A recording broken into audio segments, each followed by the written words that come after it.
दोस्तों हार्दिक स्वागत है आपका हमारे YouTube channel Indian railway platform पर।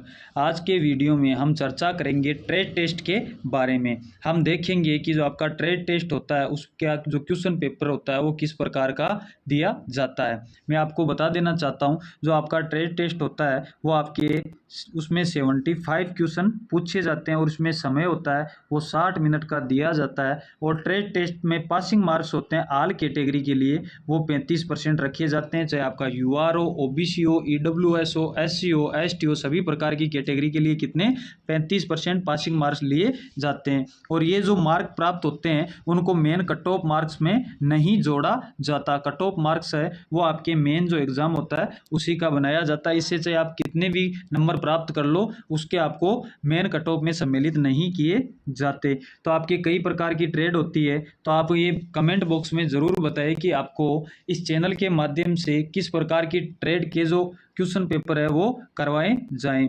जितने भी प्रीवियस ईयर के क्वेश्चन पेपर है वो आपको इस चैनल के माध्यम से मैं आपको करवाता रहता हूं। तो आप कमेंट बॉक्स में बता दीजिए कि आपको किस प्रकार का क्वेश्चन पेपर यहाँ पे करवाना है।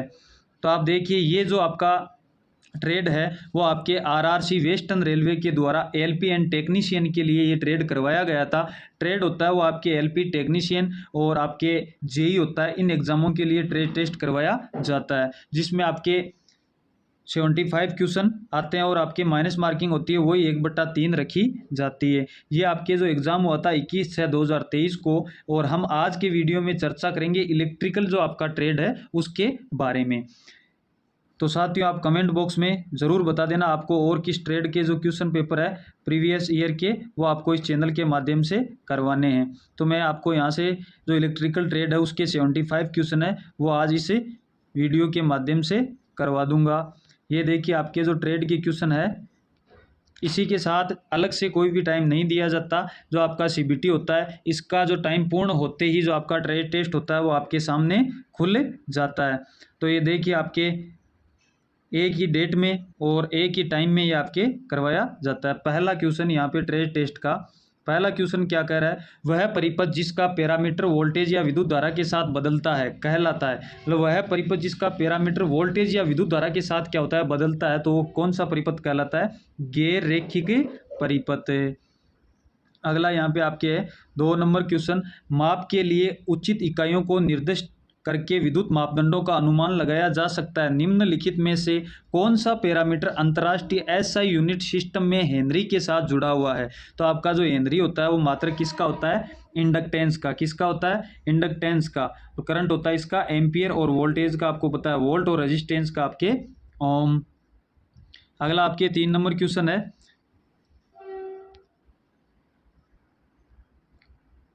लेमिनेशन के उपयोग के संबंध में निम्नलिखित में से कौन सा विकल्प सही है। लेमिनेशन के उपयोग में जो आपका संबंध है उसमें से जो आपका सही विकल्प है उसके बारे में आपको बताना है। तो आपका एडी करंट के प्रतिरोध को बढ़ाता है और इस तरह के इसके परिमाण को कम करता है। मतलब एडी करंट के प्रतिरोध को ये क्या करता है, बढ़ाता है। आपको पता है 2 प्रकार की हानि होती है जो आपका एक तो होता है एडी करंट और एक होती है हिस्टैरिसीस हानि। तो इसमें जो एडी करंट होता है एक और से संबंधित होती है, दोनों आती हैं। वो हानियाँ जो एडी करंट के प्रतिरोध को क्या कर देता है, बढ़ा देता है और इस तरह के इसके परिणाम को क्या कर देता है, कम कर देता है। तो 1 नंबर ऑप्शन आपका क्या हो जाएगा, सही हो जाएगा। अगला आपके 4 नंबर क्वेश्चन है, निम्नलिखित में से कौन सा संबंध सही है, इनमें से सही संबंध बताना है। तो आपके P शक्ति बराबर V²/R ये आपका सही है। P बराबर I²R ये भी सही है। P बराबर VI ये भी सही है। ये आपका 4 नंबर क्या गलत है, लेकिन यहाँ पे क्वेश्चन इन्होंने क्या दे दिया, गलत दे दिया। तो इसके लिए +1 नंबर सबको दिया जाएगा या इस क्वेश्चन को क्या कर दिया गया है, हटा दिया गया है। लेकिन यहाँ पे ये तीनों क्या है, सही है। और गलत इनमें से कौन सा है, 4 नंबर ऑप्शन।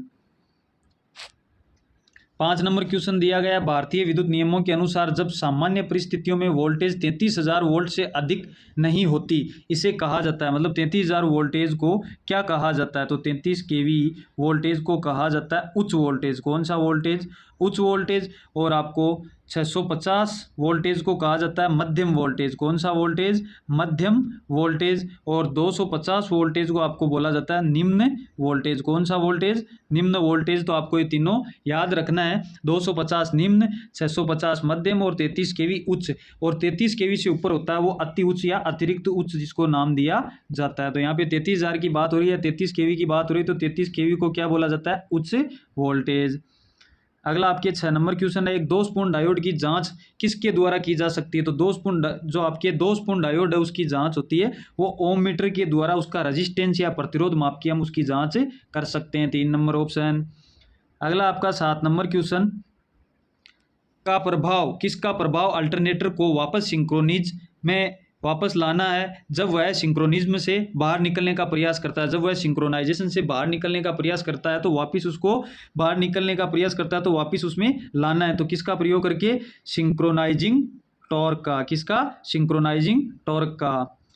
अगला 8 नंबर क्वेश्चन है, लैप वाइंडिंग का उपयोग किया जाता है। जो आपकी लैप और वेव दो प्रकार की वाइंडिंग होती है। तो लैप वाइंडिंग में क्या होता है, जो आपके समांतर पथों की संख्या होती है वो पोलों की संख्या की क्या होती है? बराबर होती है। और वेव वाइंडिंग में समांतर पथों की संख्या कितनी होती है? 2। ये होती है वेव वाइंडिंग में। किसमें? वेव वाइंडिंग में। और वेव वाइंडिंग में वोल्टेज उच्च और करंट क्या होता है? कम होता है। जबकि लैप वाइंडिंग में कम वोल्टेज और करंट क्या होता है? अधिक होता है। तो आपका 3 नंबर ऑप्शन यहाँ पे सही हो जाएगा। 9 नंबर क्वेश्चन है, दो अल्टरनेटरों का समांतर में संचालन का मुख्य लाभ है। दो अल्टरनेटरों को समांतर चलाने में मुख्य लाभ क्या है? तो ये बेहतर क्या देता है? ये दक्षता देता है। 10 नंबर क्वेश्चन आपका, एक चुंबकीय सर्किट में रिलेक्टेंस की इकाई के रूप में परिभाषित किया जाता है। तो किसके रूप में? एम्पियर टर्न प्रति वेबर के रूप में परिभाषित किया जाता है। 1 नंबर ऑप्शन। 11 नंबर क्वेश्चन है, स्टेटर कोर में सेगमेंटल टाइप लेमिनेशन का उपयोग किया जाता है। तो ये स्टेटर जो कोर होती है उसमें शॉर्ट सर्किट जो चालकता डाले जाते हैं वो किसमें? टर्बो अल्टरनेटर में डाले जाते हैं। बाकियों में क्या होता है? रोटर पे शॉर्ट सर्किट चाले या वाइंडिंग डाली हुई होती है। 12 नंबर क्वेश्चन है, जब तुल्यकाली या सिंक्रोनस मोटर को चालू किया जाता है तो फील्ड वाइंडिंग शुरू में होती है। तो शुरू में क्या होती है? फील्ड वाइंडिंग इसकी शॉर्ट सर्किट होती है। 2 नंबर ऑप्शन। 13 नंबर, डेसिबल लाभ का एक माप है। तो डेसिबल लाभ वो किसका एक माप, लाभ का माप है? पावर लाभ का एक क्या होता है? माप होता है। 2 नंबर ऑप्शन। अगला है 14 नंबर क्वेश्चन, ऐसी एमीटर रीडिंग जिसे करंट ट्रांसफर ऐसी एमीटर रीडिंग जिसे करंट सिटी ट्रांसफॉर्मर का उपयोग करके प्राप्त किया जाता है कि गणना की जाती है। तो किस प्रकार गणना की जाती है? इसमें गणना की जाती है आपके लाइन करंट और करंट ट्रांसफार्मर के अनुपात के बीच में जो लाइन होती है उच्च वोल्टेज की, उस लाइन में क्या करते हैं? इसको श्रेणीक्रम में जोड़ दिया जाता है। और जो आपका करंट ट्रांसफार्मर होता है उसका अनुपातिक रूप में ये क्या करता है? धारा का मापन करता है। क्योंकि उच्च करंट को मापने के लिए ऐसा कोई मीटर नहीं आता तो उसे अनुपातिक रूप में मापने के लिए इसका सिटी का प्रयोग किया जाता है। 15 नंबर क्वेश्चन आपका, एक मौलिक अवधारणा के रूप में किरचॉफ नियम विद्युत सर्किट का वर्णन करता है। निम्नलिखित शब्दावलियों में से किरचॉफ का विद्युत नियम विद्युत सर्किट में कहाँ लागू होता है? तो किरचॉफ का नियम क्या होता है? एक जंक्शन पर आने वाली धारा व जाने वाली धाराओं का बीजगणितीय योग सदैव क्या होता है? शून्य होता है। तो ये किस पे लागू होता है? जंक्शन पे। 16 नंबर क्वेश्चन आपका है, कैंडेला के लिए ऐसा इकाई। तो कैंडेला होती है आपकी ज्योति तीव्रता या प्रदीप्ति तीव्रता, इसमें नाम दिया गया है चमकदार तीव्रता। अगला आपके 17 नंबर क्वेश्चन है, एक विद्युत सर्किट में श्रृंखला में जुड़े कई प्रतिरोधों के समतुल्य प्रतिरोध को किसके द्वारा प्राप्त किया जा सकता है? तो आपको समतुल्य प्रतिरोध को कैसे प्राप्त किया? सभी प्रतिरोध है उनके योग के द्वारा श्रेणीक्रम में। 18 नंबर क्वेश्चन है, चुंबकत्व रहस्यमय लेकिन बहुत उपयोगी गुण है किसके लिए? विद्युतीय। 4 नंबर ऑप्शन। 19 नंबर क्वेश्चन आपके, रिलेक्टेंस का व्युत्क्रम इस प्रकार निर्धारित किया जाता है। जो आपका रिलेक्टेंस है उसका व्युत्क्रम क्या होता है? रिलेक्टेंस का व्युत्क्रम होता है परमीयंस। 2 नंबर ऑप्शन आपका क्या हो जाएगा? सही हो जाएगा। 20 नंबर क्वेश्चन यहाँ पे क्या कहता है कि निम्नलिखित में से कौन सा एक तरंग के फॉर्म फैक्टर की परिभाषा के लिए सही है? तो कौन सा सही है फॉर्म फैक्टर के लिए? आरएमएस मूल्य और औसत मूल्य होता है उसके लिए ये क्या होता है? आपके सही होता है। तो आपके यहाँ पे देख सकते हो आरएमएस मूल्य होता है वो कितना होता है? 0.007 बट्टा आपके औसत मूल्य होता है 0.637। इसका इसमें हम भाग देंगे तो 1.11 आपका फॉर्म फैक्टर आ जाता है। 1 नंबर ऑप्शन आपका क्या हो जाएगा? सही हो जाएगा। अगला क्वेश्चन है, फ्लक्स के प्रवाह को दिया जाने वाला प्रतिरोध कहलाता है। तो क्या कहलाता है? फ्लक्स के लिए रिलेक्टेंस। प्रतिरोध का क्या नाम दे दिया जाता है? रिलेक्टेंस। 22 नंबर क्वेश्चन आपके, निम्नलिखित में से कौन सा तुल्यकालिक मोटर का अनुप्रयोग है? तो किसका है? फैन में भी काम में ली जाती है, ब्लोअर में भी, कंप्रेसर में भी। तो उपयुक्त क्या हो जाएगा? सही हो जाएगा। अगला 23 नंबर क्वेश्चन है, जब आवेश वायु के माध्यम से बहता है तो इसे कहा जाता है। तो क्या कहा जाता है? चाप। आवेश जब वायु के माध्यम से बहता है तो इसे क्या नाम दे दिया जाता है? चाप। अगला आपके, किसी परिपथ में शाखाओं द्वारा बनाए गए किसी भी बंद पथ को क्या कहा जाता है? तो क्या कहा जाता है बंद पथ को? लूप। 3 number option. अगला क्वेश्चन आपके 25 नंबर क्वेश्चन, निम्नलिखित में से कौन सा विकल्प सही है? तो कौन सा विकल्प होता है वो सही है? चुंबकीय प्रवाह घनत्व किसे कहते हैं? तो चुंबकीय प्रवाह बटा क्षेत्रफल, ये क्या है? इसका सही होता है। 26 नंबर क्वेश्चन, उप परिपथों में बिंदुओं की संख्या होनी चाहिए। जो उप परिपथ होते हैं उनमें बिंदुओं की संख्या 10 से क्या होनी चाहिए? कम होनी चाहिए। 27 नंबर क्वेश्चन, एलसी सर्किट द्वारा उत्पन्न दोलन की आवृत्ति पूरी तरह निर्भर करती है। जो आपका एलसी सर्किट होता है उसमें जो दोलन की आवृत्ति होती है वो किस पे निर्भर करती है? वो संधारित्र के मान पे, प्रेरक या इंडक्टर के मान पे और उनकी अनुनाद की स्थिति पे, तीनों पे क्या करती है? निर्भर करती है। 28 नंबर क्वेश्चन आपके, फेरोमैग्नेटिक सामग्री पर यदि चुंबकीय क्षेत्र बढ़ा दिया जाए तो इसकी पारगम्यता होती है वो सदैव क्या हो जाती है? घट जाती है, कम हो जाती है। और चुंबकीय क्षेत्र घटाया जाता है तो इसकी पारगम्यता क्या होती है? बढ़ जाती है। 3 नंबर ऑप्शन आपका कम हो जाती है। एक ट्रांजिस्टर में जो आपकी कुल संख्या होती है वो कितनी होती है? 2। जंक्शन की कुल संख्या यहाँ पे कितनी होती है? 2 होती है। ट्रांजिस्टर में जंक्शन की संख्या कितनी हो जाएगी? 2। 30 नंबर क्वेश्चन है आपके, एक विद्युत सर्किट में ऊर्जा को स्थानांतरित करने हेतु विद्युत आवेश को स्थानांतरित करने के लिए एक विशिष्ट बल की आवश्यकता होती है और वह है ऊर्जा स्थानांतरण बल। ईएमएफ का मतलब होता है, ईएमएफ का मतलब इलेक्ट्रोमोटिव फोर्स, विद्युत वाहक बल। 31 नंबर क्वेश्चन है, यदि एकल फेज एसी सर्किट में सक्रिय शक्ति P, प्रतिक्रियाशील शक्ति Q, तो कुल स्पष्ट शक्ति की गणना किस उपयोग्य के लिए की जा सकती है? उपयोग्य के लिए। तो ये क्या आ जाएगा? S बराबर P plus JQ। 3 number option. अगला, एक मौलिक अवधारणा के रूप में किरचॉफ नियम विद्युत सर्किट का वर्णन है। निम्नलिखित शब्दावलियों में से किरचॉफ का नियम विद्युत सर्किट में कहाँ लागू होता है? दोबारा पूछा गया प्रश्न है। तो किसमें? जंक्शन में। कहाँ पर? जंक्शन में। अगला आपके 33 नंबर क्वेश्चन है, टॉर्च का बल्ब किस पर चालू होता है? टॉर्च के बल्ब के लिए निम्न वोल्टेज या कम बिजली की आवश्यकता होती है, तभी ये 12 वोल्टेज, 2 वोल्टेज, 24 वोल्टेज इसी पे काम कर जाता है।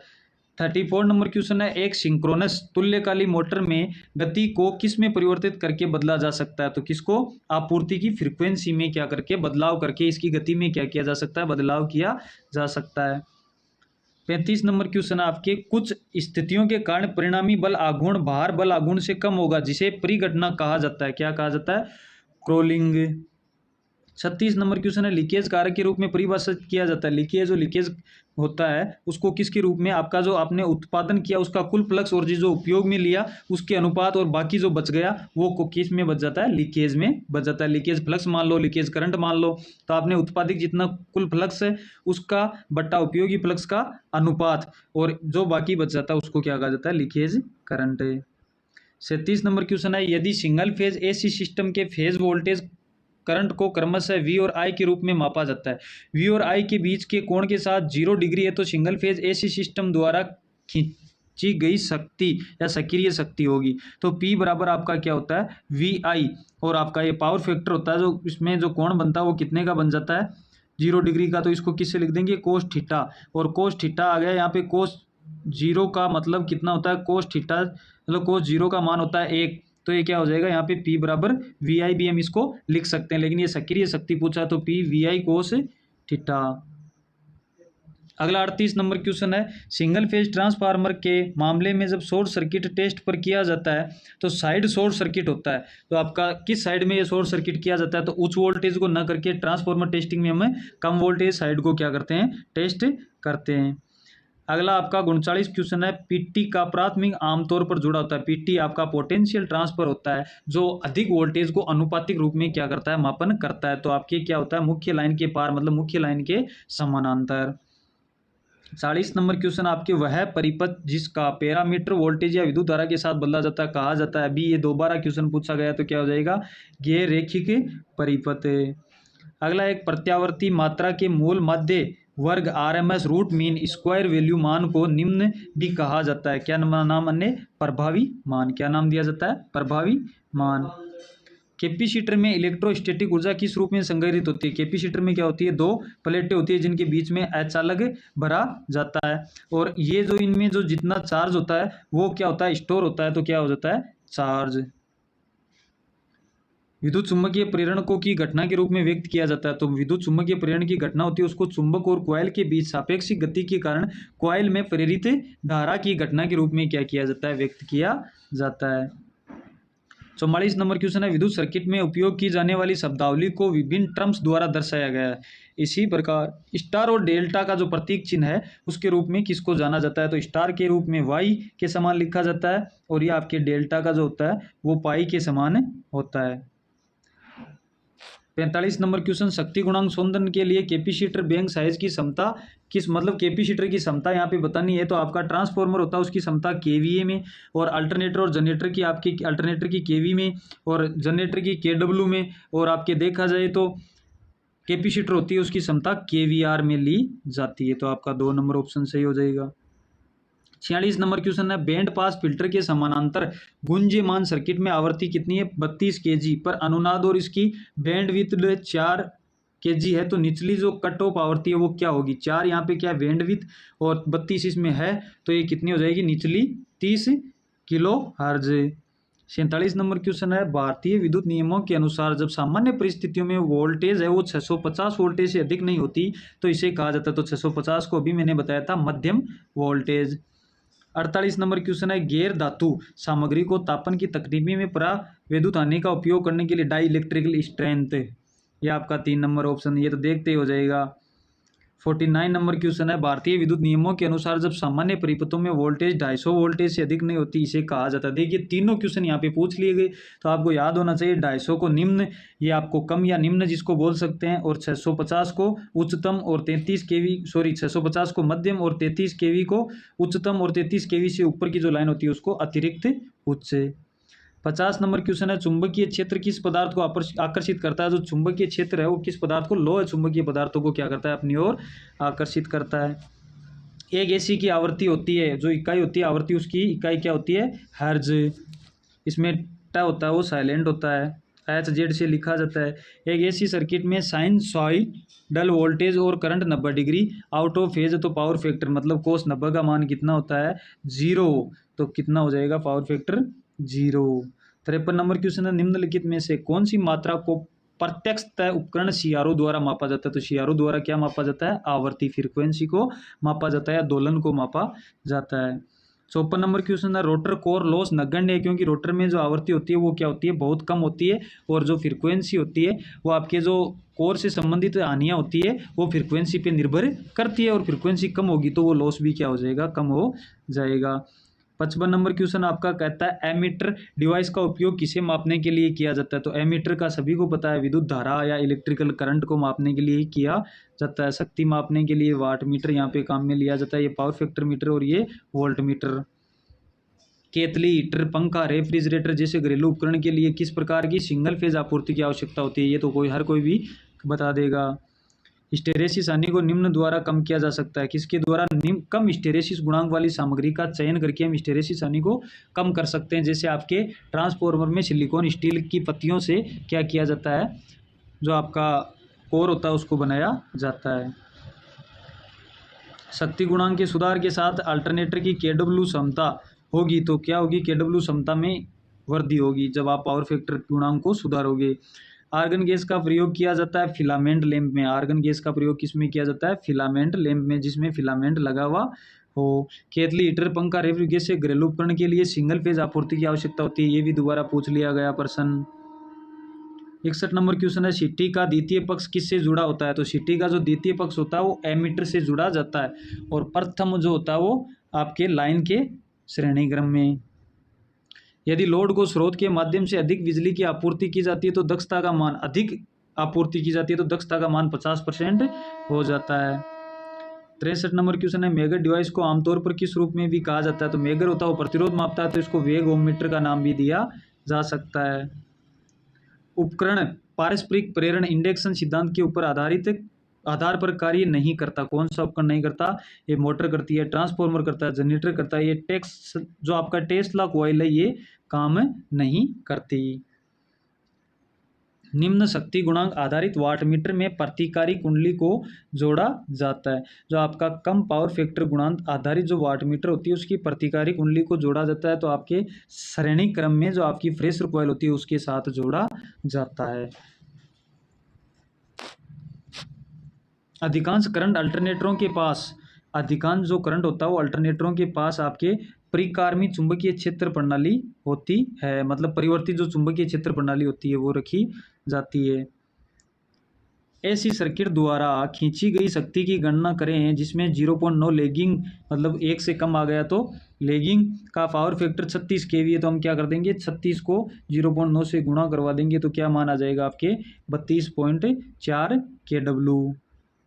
लीडिंग और लैगिंग और इकाई 3 प्रकार का पावर फैक्टर होता है आपके। 68 नंबर क्वेश्चन है, जब सोडियम वेपर लैंप को चालू किया जाता है तो प्रारंभ में कौन सा रंग होता है? तो प्रारंभ में गुलाबी प्रकाश रंग देता है। किसी भी विद्युत नेटवर्क में वाट मीटर होता है उसको वोल्ट मीटर होता है उसको जोड़ा जाता है। वोल्ट मीटर सदैव समांतर क्रम में और एमीटर सदैव श्रेणी क्रम में, और वाट मीटर आपके श्रेणी समांतर दोनों में जोड़ा जाता है। 70 नंबर क्वेश्चन है, 3 फेज में पावर के मापन के लिए निम्नलिखित में से कौन सा नंबर वायर्ड सिस्टम और नंबर वाट मीटर की आवश्यकता होती है? तो 3 फेज में 4 वायर्ड सिस्टम और 3 वाट मीटर की क्या होती है? आवश्यकता होती है। अगला है, लागू करने से चुंबकीय क्षेत्र की दिशा निर्धारित करने के लिए करंट वाले कंडक्टर का उपयोग किया जा सकता है। तो क्या लागू करने के लिए? दाएं हाथ का नियम लागू करने से, हम दाएं हाथ का नियम लागू कर देते हैं तो चुंबकीय क्षेत्र की दिशा निर्धारित करने के लिए करंट वाले कंडक्टर का उपयोग किया जा सकता है। 72 नंबर क्वेश्चन, ट्रांसफार्मर में कॉपर आयनों का निर्धारण करने के लिए टेस्ट किया जाता है। तो क्या किया जाता है? ट्रांसफार्मर का शॉर्ट सर्किट टेस्ट, जो कि निम्न वोल्टेज साइड पर किया जाता है। 73 नंबर क्वेश्चन, डेसिबल का लाभ एक माप है, ये भी दोबारा पूछा गया प्रश्न, तो क्या है? पावर। 74 नंबर क्वेश्चन है, सक्रिय शक्ति के लिए प्रतिक्रियाशील शक्ति के अनुपात की गणना करें। यदि 230 वोल्टेज 3 फेज वोल्टेज संतुलित डेल्टा से जुड़ा हुआ है तो जुड़ा 3 फेज विशुद्ध रूप से प्रतिरोधी भार पे लागू होगा। ये डेल्टा में जुड़ा हुआ है तो आपका क्या आ जाएगा? 0, क्योंकि कोस 90 का मान मैंने आपको बता दिया कितना होता है। कोस 90 का मान 0, तो 0 को मान से गुणा करवाएंगे तो क्या आ जाएगा? 0। वाट मीटर में करंट और प्रेशर कॉइल के बीच का उपयोग करके त्रुटियों को निर्धारित किया जा सकता है। किसका प्रयोग करके? म्यूचुअल इंडक्टेंस का। किसका? म्यूचुअल इंडक्टेंस का प्रयोग करके त्रुटियों को निर्धारित किया जा सकता है। तो ये आपके 75 नंबर क्वेश्चन थे टोटल, जो हमारे यहाँ पे पूरे हो गए। मैं आपको बता दूं, आपके एलपी और टेक्नीशियन के लिए जो आपका बेसिक सीबीटी एग्जाम के लिए बेसिक साइंस, जिसमें 100 क्वेश्चन आते हैं, उनमें से बेसिक साइंस और इंजीनियरिंग के 40 क्वेश्चन आते हैं, तो वो भी क्लास आपको इस चैनल के माध्यम से, इस 40 नंबर का जो पार्टीशन है वो इस चैनल के माध्यम से आपको करवाया जाएगा। और ट्रेड से संबंधित क्वेश्चन भी यहाँ पे आपका सॉल्यूशन करवाया जाएगा, और ट्रेड का सिलेबस भी है वो भी मैं आपको कम समय के अंदर इस चैनल के माध्यम से करवा दूंगा, और आपको बता दूंगा कि ट्रेड टेस्ट होता है वो किस प्रकार पासिंग मार्क्स लाने होते हैं।